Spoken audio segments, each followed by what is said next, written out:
comed, este es mi cuerpo. Y tomando la copa y habiendo dado gracia, les digo, diciendo, bebed de ella todos, porque esto es mi sangre del nuevo pacto, que por muchos es derramada para remisión de pecados. Y os digo que desde ahora no beberé más de este fruto de la vid, hasta aquel día en que lo beba nuevo con vosotros en el reino de mi Padre. Señor, te damos toda la gloria por esta hermosa mañana. Gracias por el privilegio, Señor, que nos concede de venir delante de ti y de poder recordar, Señor, parte, Señor, de la historia, Señor, parte de lo que tú hiciste, parte, Señor, de tu obra en la cruz, Padre, y poder meditar y reflexionar sobre ella. Permite en esta mañana que seamos desafiados por tu Espíritu Santo a vivir conforme a tu palabra, Señor, y que cada uno de nosotros entienda el gran valor del precio que pagaste, Señor, para que hoy todos los que estamos aquí podamos tener vida eterna y salvación, Señor. En el nombre de Jesús te doy gracia, gloria y honra. Amén. Entonces, el tema de la mañana de hoy, mis queridos hermanos y amigos, lo hemos titulado La cruz, el plan de Dios. La cruz, el plan de Dios. Yo sé que mucha gente tal vez le genera un poco de interrogantes el hecho de que digamos que la cruz fue el plan de Dios. ¿Cómo un Dios tan bueno, un Dios santo, un Dios misericordioso pudo preparar ese tiempo tan duro, esa experiencia tan amarga, esa situación tan difícil para Cristo Jesús? El mundo, cuando ve las imágenes, de unas pocas ideas de lo que realmente fue. Porque una cosa es la ficción y otra cosa es la realidad, ¿sí o no? Una cosa es ver por televisión lo que creemos que sucedió y otra cosa es lo que realmente sucedió. Y entonces la gente se compadece. La gente siente dolor, siente tristeza, siente pesar. Y algunos dicen, pobre hombre, cuánto sufrió. Otros dicen, mira lo duro que le tocó vivir. Pero la gran pregunta que surge es, ¿realmente él sufrió porque se creía un mártir o porque fue un hombre que luchó por unos ideales o realmente había un propósito detrás de ese sufrimiento?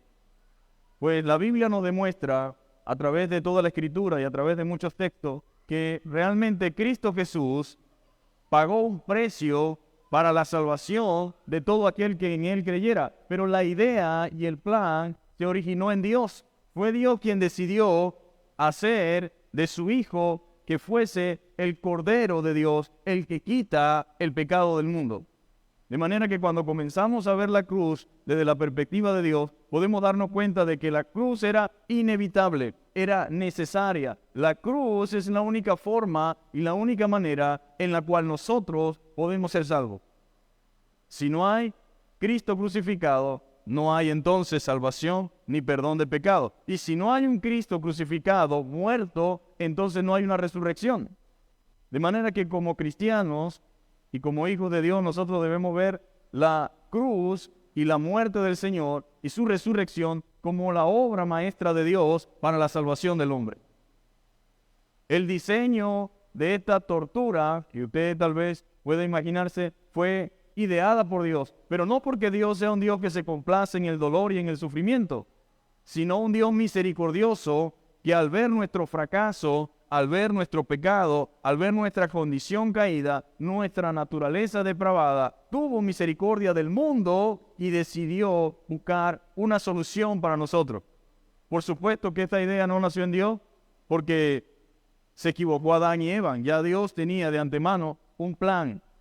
Dios siempre tiene plan A, B, C, D, E hasta la Z. Nunca lo agarra nada desprevenido. Pero al ver la condición del hombre, en el Génesis diseñó ese plan. Ahora, no es lo mismo, mis queridos hermanos, saber lo que Jesús hizo en la cruz, no es lo mismo que aceptar lo que Él hizo en la cruz. Mucha gente sabe lo que Cristo o lo que Él padeció y lo que sufrió en la cruz. La gente lo sabe como algo general. Pero una cosa distinta es creer y aceptar lo que Él hizo en la cruz. El mundo sabe, y de hecho en este tiempo estamos celebrando la Semana Santa. Estamos celebrando y todo el mundo está en este momento en distintas lenguas, en distintas partes de la tierra, celebrando la Semana Santa. Comenzó con el Domingo de Ramos la semana pasada, con las palmas, bendiciendo las palmas, y todo el mundo está celebrando esto. Tradición, religión, como lo quiera ver, pero de una u otra forma se mezcla el comercio, se mezcla el sentimiento, se mezcla la tradición y se mezcla la religión. Pero realmente no es una Semana Santa. Realmente es un título que se le dio, pero si uno es serio en el hecho de que no es una Semana Santa, nos damos cuenta por la cantidad de situaciones que se generan durante esta semana. Y realmente para nosotros los cristianos, no debe ser esto una semana que nos lleve simplemente a reflexionar porque es Semana Santa, no. Deberíamos usarla para evangelizar a aquellas personas que no conocen a Dios, que toman esta semana como para pensar en Cristo y explicarles lo que Cristo hizo. Pero para usted, esta semana y la que viene deberían ser santas.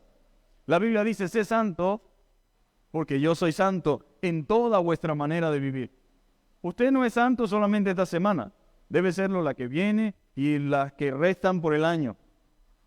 Pero mucha gente ve esta oportunidad y dice, bueno, es la Semana Santa.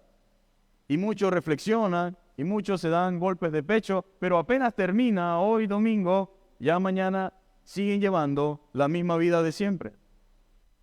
Porque es una semana que mucha gente utiliza para calmar su conciencia. En el año, esta es la semana donde muchos calman su conciencia porque de repente es un momento en el cual piensan en Dios, es un momento en el cual de repente van a un servicio religioso, es un momento en el cual quizás algunos participan de cierta liturgia pensando y creyendo que eso es suficiente para opacar la vida que han venido llevando. Yo quiero que nosotros seamos honestos y sinceros. Nada de esto puede satisfacer a Dios. Lo único que satisface a Dios, o lo único que puede realmente complacer a Dios, ya Cristo lo hizo. Esta es la semana donde mucha gente se transforma en Jesucristo. Donde mucha gente está pagando promesas, se hacen crecer el cabello y comienzan a vivir, y algunos comienzan a caminar de rodillas, otros comienzan a hacer lo más parecido posible a lo que Cristo vivió. Pero resulta que entre ese individuo y Cristo hay una gran diferencia. Él era santo en todo, dice la Biblia, y sin pecado. Era el único que podía satisfacer a Dios, porque nació por obra y gracia del Espíritu Santo y vivió una vida santa y sin pecado, y era el único que podía realmente, era el único que podía satisfacer a Dios. Y por eso Juan dijo, he aquí el Cordero de Dios que quita el pecado del mundo. Si hubiese podido ser Juan, Pedro o cualquier otro, Cristo no hubiese venido. Pero se requería de un cordero sin mancha, sin defecto, y Cristo era, por así decirlo, ese cordero que por tantos años venía simbolizando dentro de la cultura judía. Él es la verdadera Pascua, Él es el verdadero sacrificio. Entonces, debemos saber que no es lo mismo saber lo que Jesús hizo en la cruz que aceptar lo que Cristo hizo en la cruz. Usted y yo debemos aceptar que eso que Él hizo en la cruz no fue simplemente por martirizarse, sino para salvarme a mí. Él tomó mi lugar, tomó su lugar. Él se entregó para que fuese posible el perdón de pecados, para que fuese posible la salvación del hombre. Pero no se queda solamente hasta allí. Algunos piensan que porque Cristo murió y lo crucificaron y resucitó, entonces ya yo no tengo que hacer absolutamente nada. Dios abrió el camino. Pero usted debe entrar por ese camino y debe aceptar que es un pecador y que solamente a través de Cristo, por medio de la fe, usted recibe el sacrificio que Él hizo. Entonces las cosas cambian cuando comenzamos a verla de la manera que son. Entonces el mundo lo celebra hoy por tradición o por religiosidad. El acontecimiento más extraordinario de la historia es que Cristo Jesús vino al mundo para salvar a los pecadores. Cristo Jesús vino al mundo para salvar a los pecadores, de los cuales yo soy el primero, dice el apóstol Pablo.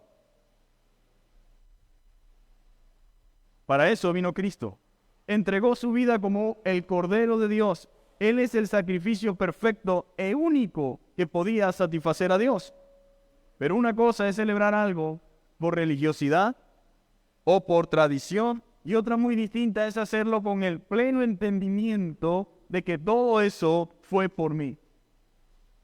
¿Entiende usted que cuando Cristo murió en la cruz, aunque ciertamente incluía a toda la raza humana que se arrepintiera y creyera en Él, usted no puede verlo de manera general por otro, debe verlo de manera singular? Me pertenece a mí. Él murió en mi lugar. Él tomó el lugar que yo merecía o el lugar en el cual yo debería estar. Es completamente diferente. Nosotros celebramos no solamente hoy, sino cada domingo. Cada día de nuestra vida es el resultado de la obra de Dios.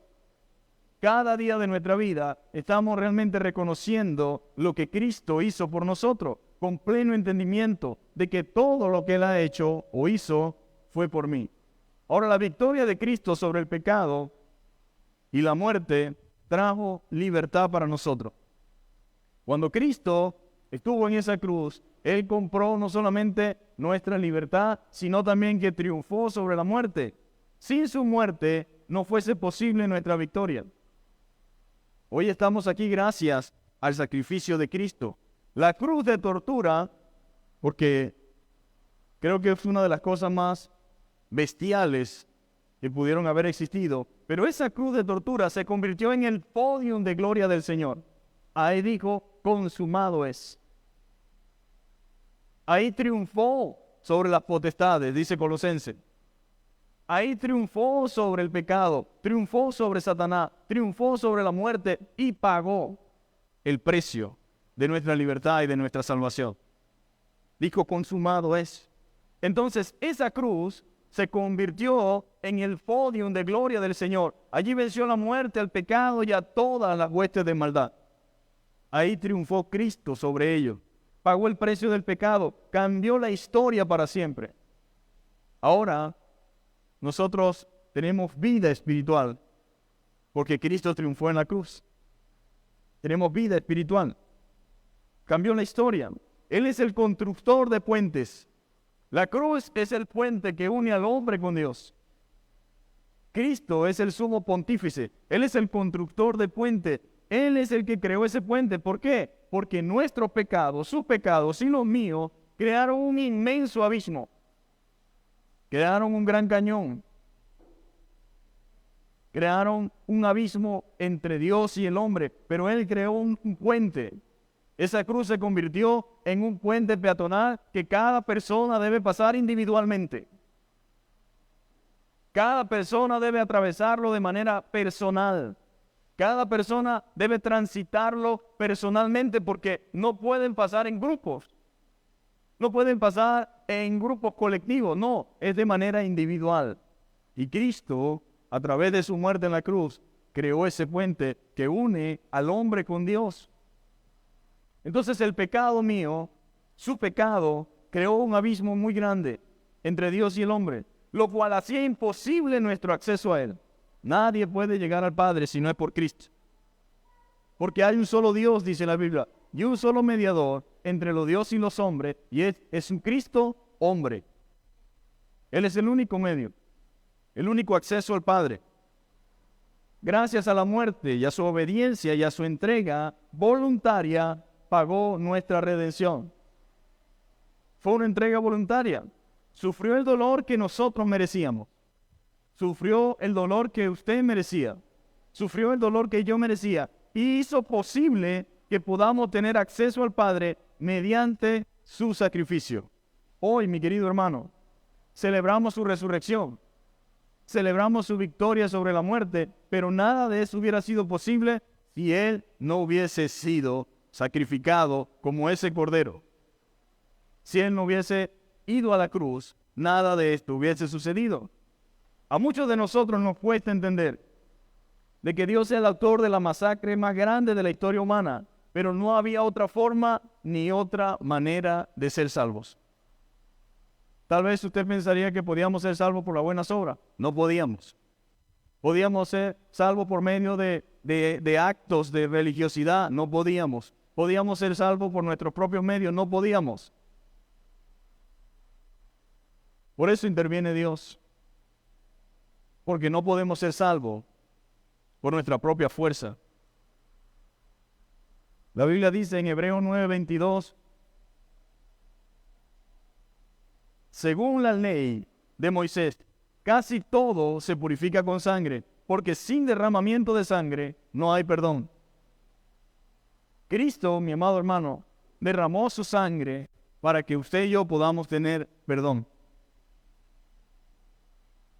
No había otra forma, no hay otra manera.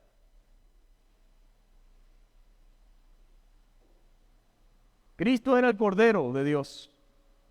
Juan en el capítulo 1, verso 29 dice que vio Juan a Jesús que venía a él y dijo, he aquí el Cordero de Dios que quita el pecado del mundo. No quita el pecado de alguien, de un grupo, de una persona, sino el pecado del mundo. Cuando dice que Dios quita el pecado del mundo, no significa que porque Él murió en la cruz todo el mundo es salvo. Significa que su sacrificio tiene un alcance universal. Sin importar la lengua, la cultura o el país de donde usted sea, si usted cree en Jesucristo, si usted acepta su sacrificio, si usted reconoce su pecado, si usted entiende que ese era el lugar que usted merecía, y si usted pide perdón al Señor, y si usted se humilla delante de Él y le dice, Señor, sé propicio a mi pecador, acepto y reconozco que soy un pecador y que solo tu muerte me puede dar salvación y vida eterna, entonces usted tendrá salvación y vida eterna. Él es el único que quita el pecado del mundo.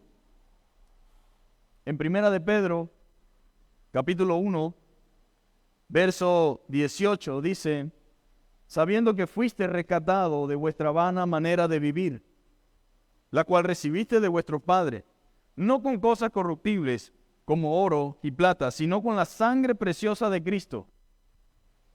Y es interesante porque Pedro resalta el hecho de que nosotros fuimos rescatados de nuestra vana manera de vivir, la cual recibimos de nuestros padres, no con cosas corruptibles como oro o plata, sino con la sangre preciosa de Cristo. Él resume de manera sistematizada todo lo que la Biblia enseña acerca de Jesucristo. Primero dice que fuimos rescatados de vuestra vana manera de vivir, no con cosas corruptibles, no pagamos con dinero, la salvación no se compra, la salvación no se paga, la salvación no se gana, es un regalo de Dios. Y dice, no con cosas corruptibles como oro o plata, sino con la sangre preciosa de Cristo, como de un cordero sin mancha y sin contaminación, un cordero perfecto, ya destinado desde antes de la fundación del mundo. Dios tenía un plan, mis amados hermanos. Dios había establecido la manera en que salvaría a los hombres. Había establecido la forma en que nosotros tendríamos perdón, salvación y vida eterna. Y era a través de Cristo. Dios lo planificó de esa forma, antes de la fundación del mundo, pero manifestado en los postreros tiempos por amor de vosotros y mediante el cual creéis en Dios, quien le resucitó de los muertos. Entonces Pedro complementa dos cosas aquí. Ciertamente Cristo murió, ciertamente derramó su sangre, ciertamente fue un cordero perfecto, pero también es cierto que Dios le resucitó, de que no se quedó en la tumba, de que no quedó allí y se murió con él todo lo que dijo. No, todo lo que dijo se cumplió. Jesús anunció su muerte a sus discípulos, anunció su muerte antes de que llegara en más de 3 oportunidades, 4 o 5 veces anunció su muerte. De manera que no hay razones para que nosotros digamos, bueno, eso fue algo planificado, lo que pasa es... No, Él anunció su muerte, porque Él era 100% hombre, pero era 100% Dios. Él sabía lo que acontecería, pero sabía que sus discípulos, al igual que usted, al igual que yo, como seres humanos, se nos haría difícil la idea de que el Mesías, el libertador, vaya a morir de esa forma y de esa manera tan vergonzosa como un delincuente. Porque Cristo murió con 2 delincuentes al lado. Y Él dijo, pero antes de Jesús, los profetas también hablaron. Isaías profetizó de manera muy clara, de manera muy directa y muy exacta, la forma en que el Mesías sufriría y moriría. De manera que, mis queridos hermanos, Dios nos revela claramente que su sacrificio fue su plan. Y diga gracias, Señor, por ese plan. Porque de otra forma no pudiera ser salvo. De otra manera no pudiéramos tener vida eterna ni perdón de pecados. De otra manera no pudiéramos tener esperanza de la vida eterna en la resurrección. Y Jesús es muy claro con nosotros. Le resucitó de los muertos, dice Pedro, y le ha dado gloria para que vuestra fe y esperanza sean en Dios. ¡Qué bendición! Hoy nosotros recordamos, celebramos lo que Dios había dicho, que iba a resucitar. Ahora, desde que Dios puso a Adán y a Eva en el huerto, diseñó el plan que incluía a Cristo como el remedio y la solución del pecado. Cristo es el remedio y la solución del pecado. Sin Cristo estamos perdidos, mis queridos hermanos. Según la Biblia, antes de conocer al Señor estábamos muertos en nuestros delitos y pecados, siguiendo la corriente de este mundo y siendo por naturaleza lo mismo que los demás.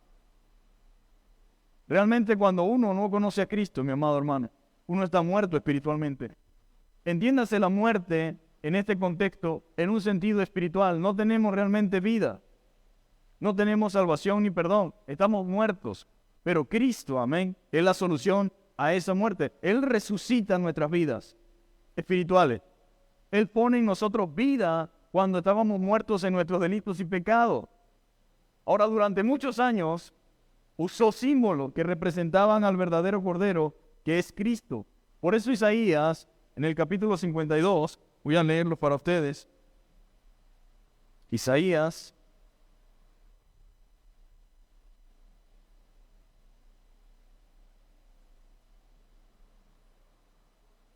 capítulo 52, versículo 13. Dice la palabra del Señor de la siguiente manera: He aquí mi siervo será prosperado, será engrandecido y exaltado, y será puesto en muy alto. ¿Cómo se asombraron de ti? De tal manera que desfigurado de los hombres su parecer, y su hermosura más que la de los hijos de los hombres. Así asombrará él a muchas naciones. Los reyes cerrarán ante él la boca, porque verán lo que nunca le fue contado, y entenderán lo que jamás habían oído. ¿Quién ha creído a nuestro anuncio? ¿Y sobre quién se ha manifestado el brazo de Jehová? Subirá cual renuevo delante de él, y como raíz de tierra seca, no hay parecer en él, ni hermosura le veremos, más sin atractivo para que le deseemos. Despreciado y desechado entre los hombres, varón de dolores, experimentado en quebranto, como que escondimos de él el rostro, fue menospreciado y no lo estimamos. Ciertamente él llevó nuestras enfermedades y sufrió nuestros dolores, y nosotros le tuvimos por azotado, por herido de Dios y abatido. Mas él herido fue por nuestras rebeliones, molido por nuestros pecados. El castigo de nuestra paz fue sobre él, y por su llaga fuimos nosotros curados.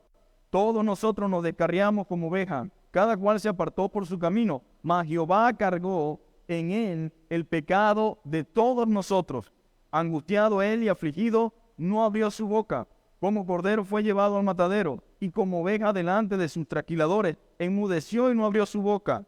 Por cárcel y por juicio fue quitado. Y su generación, ¿quién la contará? Porque fue cortado de la tierra de los vivientes, y por la rebelión de mi pueblo fue herido.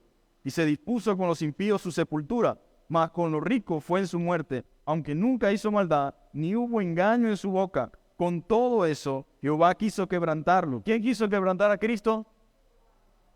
Sujetándolo a padecimiento, cuando haya puesto su vida en expiación por el pecado.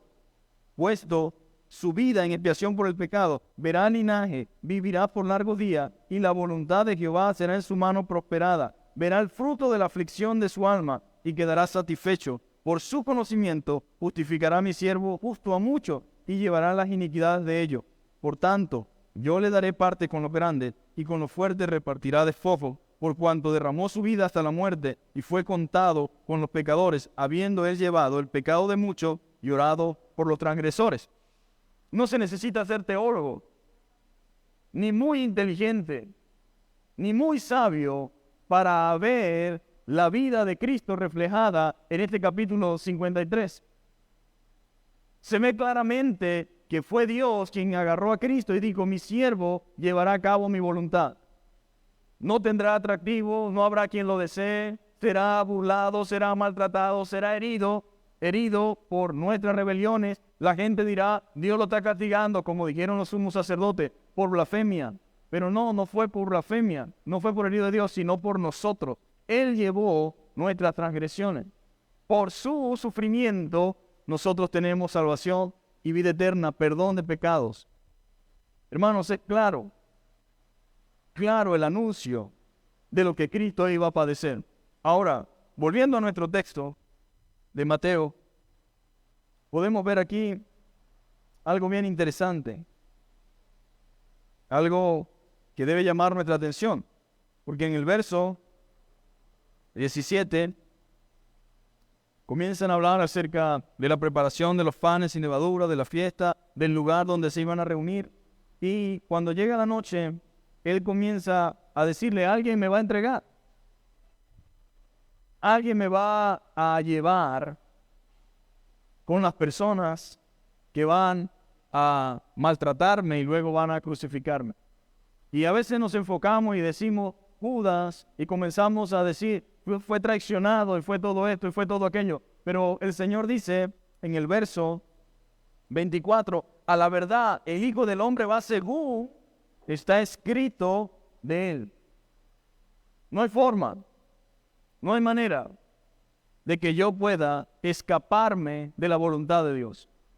Ciertamente la Biblia habla de que oró y en 3 veces rogó, si es posible, pasa de mí esta copa, pero no se haga como yo quiero, sino como tú. A la verdad, el Hijo del Hombre va según de él está escrito. ¿En dónde? En los profetas. ¿En dónde? En el resto de las Escrituras. ¿En dónde? En los Salmos. ¿En dónde? En el Génesis. ¿En dónde? En toda la Biblia, desde Génesis a Apocalipsis, usted verá a Cristo. Solo que hay quien tiene un velo que le impide ver a Cristo en la palabra del Señor. Por eso cuando oramos debemos decir, y vamos a leer la Biblia, Señor, ayúdame a entender tu palabra. Quita de mí todo obstáculo para que yo vea claramente, para que yo pueda verte allí reflejado. Y dice la palabra del Señor que a la verdad el Hijo del Hombre, o sea, acerca de Cristo, Él va según está escrito de Él. Mas ay de aquel hombre por quien el Hijo del Hombre es entregado. Bueno le fuera a ese hombre no haber nacido. No exime de responsabilidad Judas. Él tiene su responsabilidad. Pero hubiese sido Judas o el que haya sido, se iba a cumplir la palabra del Señor para con Cristo. Tristemente, esta escena, nadie pone a su hijo Judas. O no conocemos a Judas cada ratico a la vuelta de la esquina porque es un nombre que representa traición, representa lo más mísero de un ser humano que no se justifica lo que hizo. Algunos dicen que Dios decidió que fuera Judas. No. Era el hijo de perdición. Mas, sin embargo, él tuvo todas las opciones que tuvieron los demás. Pero ¿sabe cuál es el problema de Judas? El problema de mucha gente de nuestros días. Que solamente quería su propio beneficio.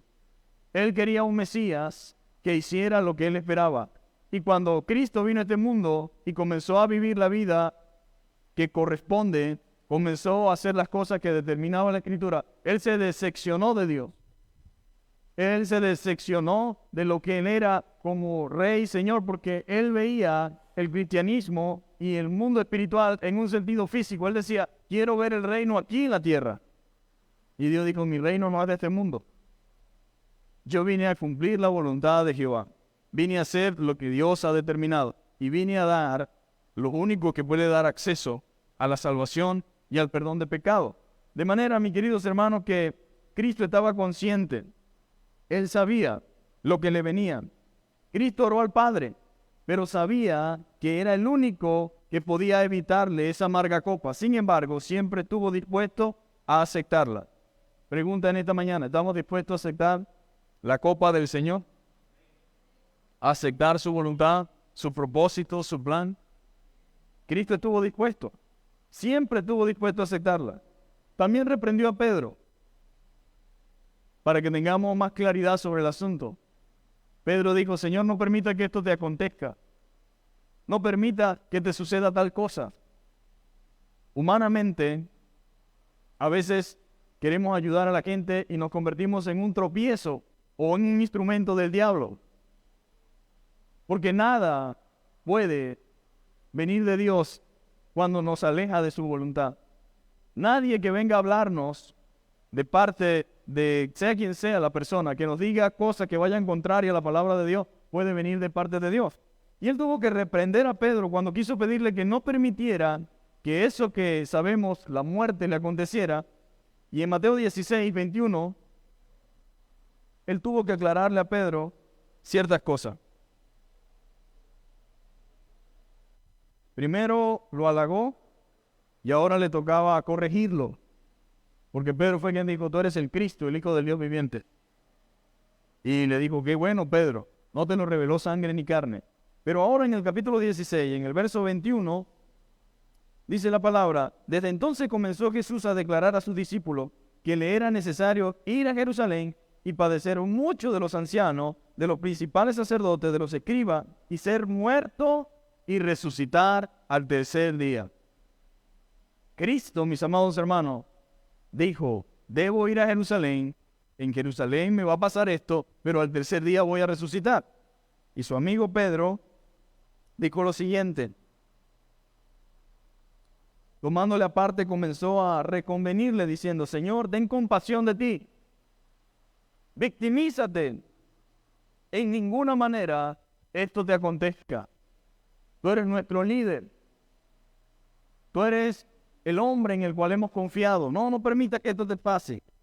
Entonces Jesús dijo, más volviéndose a Pedro, dijo, quítate de delante de mí, Satanás. Me eres tropiezo porque no ponen la mira en las cosas de Dios, sino en la de los hombres. En pocas palabras, Pedro se convirtió en un estorbo, se convirtió en un instrumento del enemigo que estaba tratando de impedir que Cristo llegara a la cruz. Ahora, Satanás era el primero detrás de todo esto, intentando que Cristo no fuera a la cruz.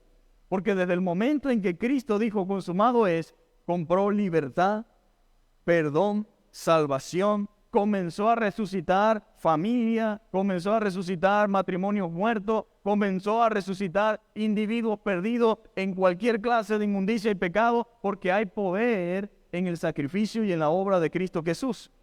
Su muerte compró nuestra redención. Y no solamente la nuestra, sino de lo que van a creer por la palabra predicada. Y el diablo sabía que su imperio estaba totalmente destruido. Por lo tanto, no quería que Cristo llegara a la cruz.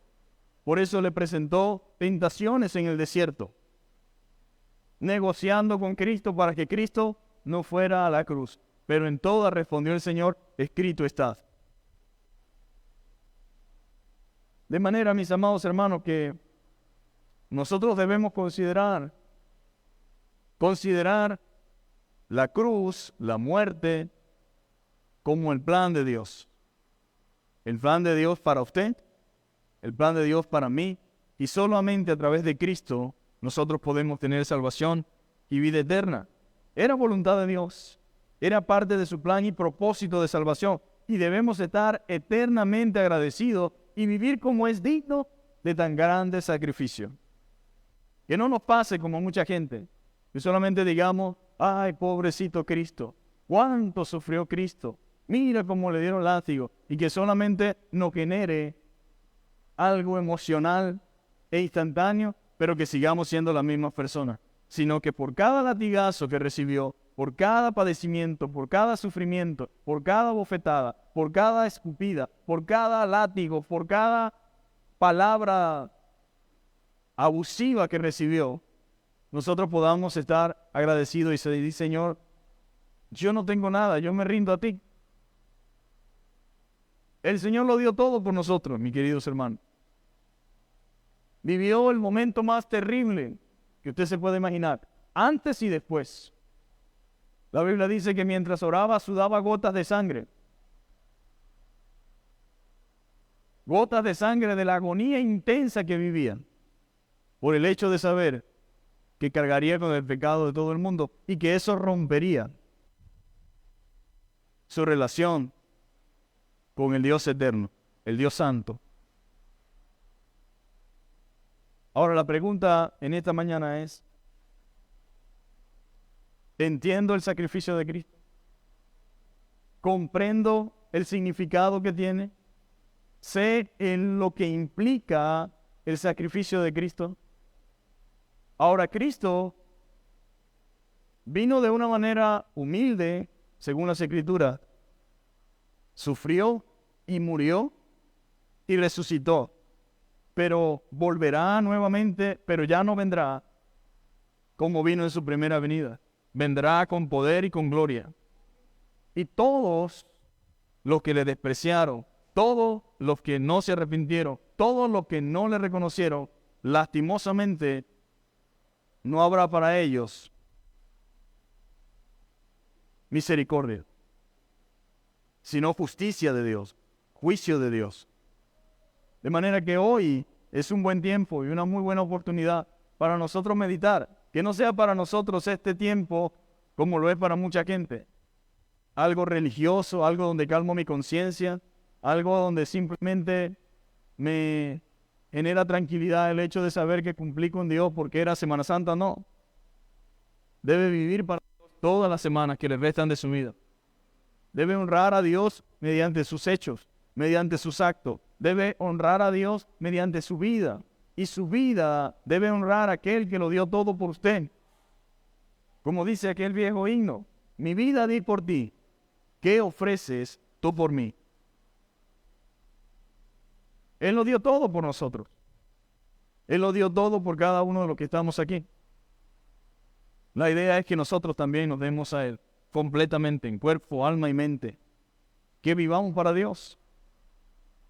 Que no sigamos llevando una vida engañada o engañándonos a nosotros mismos. Una vida descuidada, una vida sin temor de Dios, una vida en la cual no le damos el lugar que a Dios le corresponde.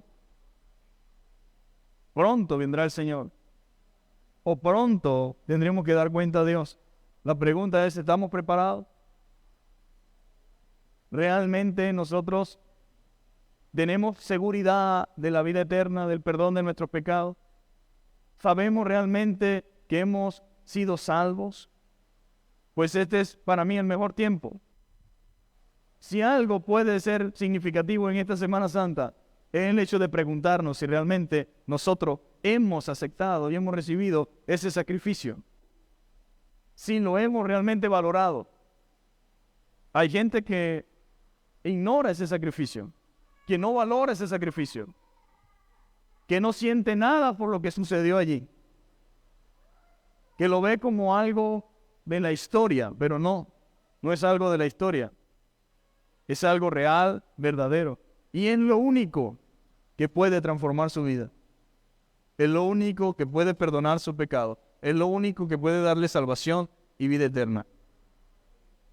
Si no es a través de la cruz, no hay lugar para llegar al cielo. No hay forma de ser salvo. Y no hay forma de vivir una vida de victoria. Quien no vive aceptando el hecho de que Cristo murió y resucitó, quien no vive reconociendo que ese era el lugar que merecía, pues es una persona que tristemente no podrá vivir una vida de victoria. Siempre el pecado triunfará sobre él, aunque humanamente haga sus esfuerzos. Pero no podemos realmente luchar contra algo mayor que nosotros. Solamente por medio de Cristo podemos tener salvación, vida eterna y poder para vencer el pecado. Vamos a ponernos sobre nuestros pies.